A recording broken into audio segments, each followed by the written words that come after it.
ఇక టీడీపీ కూటమికి నైతికత అనేది లేదని వైసీపీ ప్రభుత్వ సలహాదారు సజ్జల రామకృష్ణారెడ్డి విమర్శించారు. పార్టీ అభ్యర్థులకు టికెట్లు కేటాయించాక అటు నుంచి అటు పార్టీ కండువాలు మార్చుకుంటున్నారని ఆయన ఎద్దేవా చేశారు. తిరుపతి, అనపర్తి సీట్ల విషయంలో కూటమిలోనే పరస్పర కండువాలు మార్చుకుంటున్నారని తెలిపారాయన. ఒక పార్టీ తరపున నాయకులుగా ఉన్నవారు వేరొక పార్టీ మారటం చాలా సహజమని, కూటమిలో మిత్రులుగా ఉన్నామని చెప్పి కండువాలు మార్చుకోవాల్సిన అవసరం ఏముందో అని ప్రశ్నించారు. మా దగ్గర నుంచి డిఫెక్ట్ అయిన వరప్రసాద్ గూడూరు ఎమ్మెల్యేకు ముందు ఒకరోజు జనసేనలో ఉన్నట్టున్నాడు అనమాట. ఆ తర్వాత ఎప్పుడైతే బీజేపీకి తిరుపతి టికెట్ అంటే తనని తీసుకెళ్లి బీజేపీ కండువా వేసి టికెట్ ఫైనలైజ్ చేసినట్టు నాకు గుర్తు.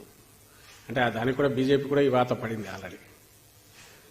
ఇప్పుడు అనపర్తిది తాజాగా టీడీపీ క్యాండిడేట్ను బీజేపీ కండువా వేసి బీజేపీ తీస్తారని అంటున్నారు.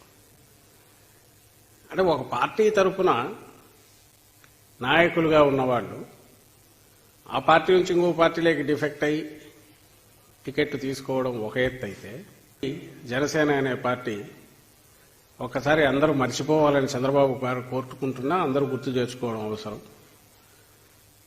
పవన్ కళ్యాణ్ గారికి ముఖ్యమంత్రి పదవి కనీసం 2 ఏళ్లు ఇవ్వాలని ఆయన పిలుచుకునే ముద్దుగా జన సైనికులు, వీర మహిళలు వాళ్ళందరి కోరిక అయితే, అలాగే కాపు నాయకులందరి కోరిక అయితే, ఆ 2.5 ఏళ్ళు అదిపోయి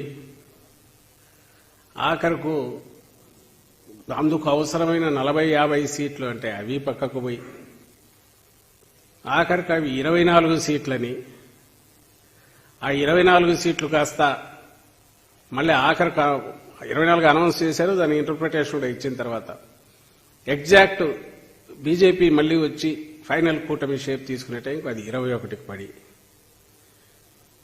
21లో కనీసం 10-12 మంది పైగా, సగం మంది పైగా అసలు ఆ పార్టీలో ఇన్నాళ్ళు లేని వాళ్ళు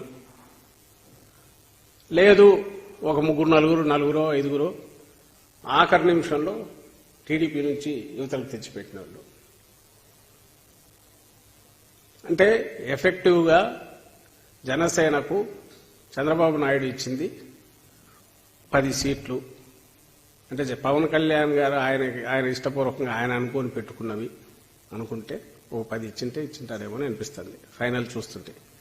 ఇంకా బీఫామ్స్ ఎవరైనా ఇవ్వకపోతే అవి మారుస్తారేమో. ఏదో తిరుపతి అంటున్నారు, మరి అది ఎంతవరకు, ఒకవేళ ఇప్పుడున్న అభ్యర్థిని మార్చి టీడీపీ అభ్యర్థిని జనసేనలోకి తెచ్చి జనసేనలో వేస్తారని, అది కూడా అయితే ఇంకొకరు యాడ్ అవుతారు.